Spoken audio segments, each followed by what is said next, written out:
Agama apa yang mengajarkan engkau seperti ini Al-Hasan? Membuang air dari toiletku dan engkau tidak pernah marah, mengamuk, komplain, memukul pintu rumahku. Hubungan kita tetap baik. Sudah berapa lama engkau menahankan derita ini wahai Al-Hasan?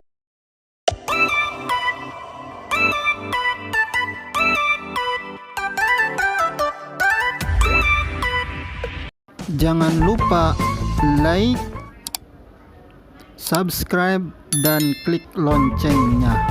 Terima kasih. Ada seorang ulama besar di kota Basrah, Irak.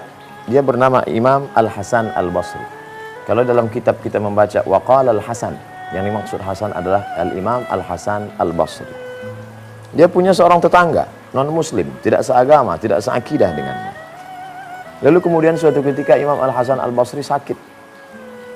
Maka tetangganya ini datang menjenguk.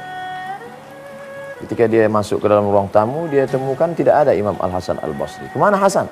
Hasan ada di kamarnya. Maka tetangga ini pun masuk ke dalam kamarnya, berharap semoga engkau tetangga yang kita sudah lama berteman baik, engkau dalam keadaan sehat walafiat, mudah-mudahan diberikan Tuhan kesembuhan. Baiklah wahai saudaraku, mungkin kau tidak seakidah denganku, tidak seagama, tapi kita adalah sama-sama manusia, tinggal di satu negeri yang sama, berdekatan rumah, bertetangga. Tidak mungkin saudaraku yang jauh di sana walaupun seagama akan datang menolong saat kematianku tiba. Tentulah tetangga yang dekat ini. Begitu ajaran Islam.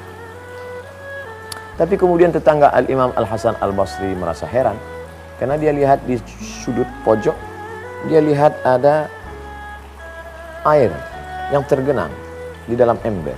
Lalu dia tanya, itu air apa? Itu air untuk menampung ada bocoran dari atas. Itu rumahku wahai Hasan. Iya, air apa? Aku tidak tahu itu air apa. Tapi yang jelas aku tampung, kemudian pagi aku buang. Aku tampung, aku buang.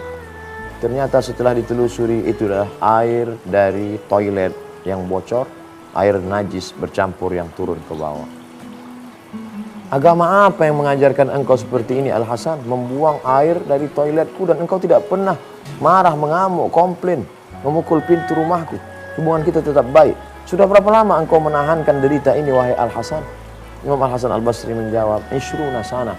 Sudah 20 tahun lamanya aku menahankan ini. Saksikanlah wahai Hasan, betapa lembutnya hatimu. Aku tidak tahu ajaran apa yang membuatmu begitu baik. Maka saksikanlah wahai Hasan pengorbananmu. Maka saksikanlah asyhadu an la ilaha illallah wa asyhadu anna Muhammadan Rasulullah. Tetangga Al-Imam Al-Hasan Al-Basri kota Basrah masuk Islam. Tidak pernah Imam Al-Hasan Al-Basri datang marah dan mengatakan, hai penghuni neraka jahanam, kalau kamu mau selamat maka ucapkanlah asyhadu an la ilaha illallah wa asyhadu anna Muhammadar Rasulullah. Tapi kenapa beliau memeluk agama Islam? Karena kelembutan akhlak, karena budi pekerti, karena tetangga yang baik, karena menahan caci maki sumpah serapah. Wa innaka la'ala khuluqin azim. Sungguh akhlakmu amat sangat mulia. Begitu pujian Allah Subhanahu wa taala kepada Nabi Muhammad sallallahu alaihi wasallam. Apa yang dilakukan oleh Al-Imam Al-Hasan Al-Basri selama 20 tahun ini, dari mana dia ambil? Tentulah dia mengambil itu dari induk, dari segala sumber ulama mengambil kajian. Sedangkan Imam Al-Hasan Al-Basri adalah dari kalangan tabi'in dan beliau seorang ulama. Al-ulama warathatul anbiya. Ulama hanyalah mewarisi ilmu dari para nabi. Ini dia ambil dari akhlak Nabi Muhammad sallallahu alaihi wasallam. Pernahkah Nabi membalas? Tidak. Apa doa Nabi untuk mereka? Allahumma hdi qaumi fa innakum la ya'lamun. Berikan mereka hidayah karena mereka berbuat karena tidak tahu. Pernahkah Nabi membalas? Tidak. Nabi senantiasa mendoakan menebarkan kebaikan. Wa ma arsalnaka illa rahmatan lil alamin. Agama yang kita anut adalah Islam, berambil dari kata salam, kedamaian. Allah yang kita sembah di antara Asmaul Husna bernama As-Salam. Allahumma antas salam. Ucapan yang diucapkan oleh para malaikat menyambut kita di pintu surga, salamun alaikum tibtum. Ucapan yang diucapkan Allah untuk mereka, salamun qaulam min rabbir rahim. Siapa itu muslim?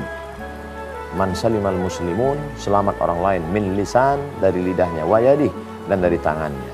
Nabi Muhammad SAW mencontohkan dalam hidupnya, diikuti oleh para sahabat sampai kepada Imam Al-Hasan Al-Basri. Masih adakah tersisa ajaran itu sampai hari ini?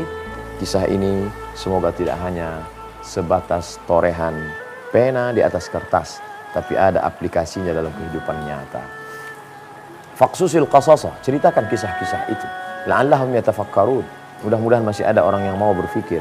Mudah-mudahan masih ada orang yang mau mengambil pelajaran. Pikiran kita ini kadang terhenti sejenak karena kesibukan mencari nafkah. Tapi di hari baik bulan mulia, kita duduk. Tidak ingin ada waktu yang kosong. Tidak ingin ada waktu yang hampa tanpa penilaian dari Allah Subhanahu wa Ta'ala. Sampai-sampai pada saat menunggu berbuka puasa, pada saat dikabulkannya doa, tontonan menjadi tuntunan, kebaikan menebarkan keselamatan.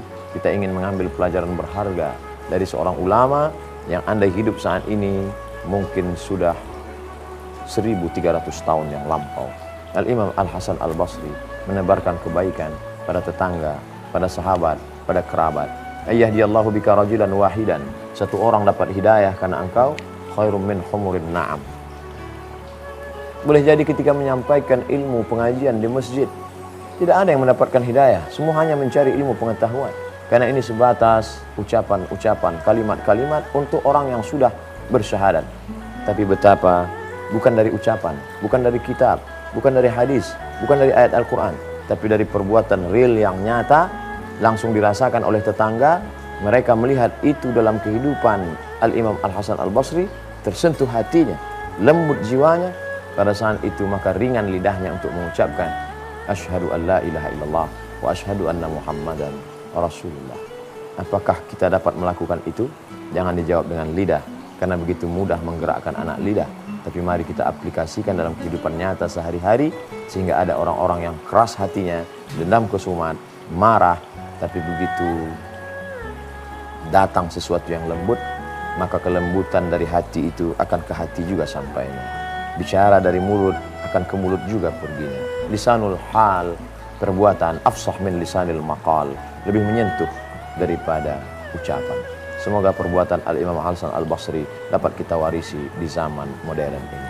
Bermanfaat insyaAllah. Terima kasih. Wassalamualaikum warahmatullahi wabarakatuh.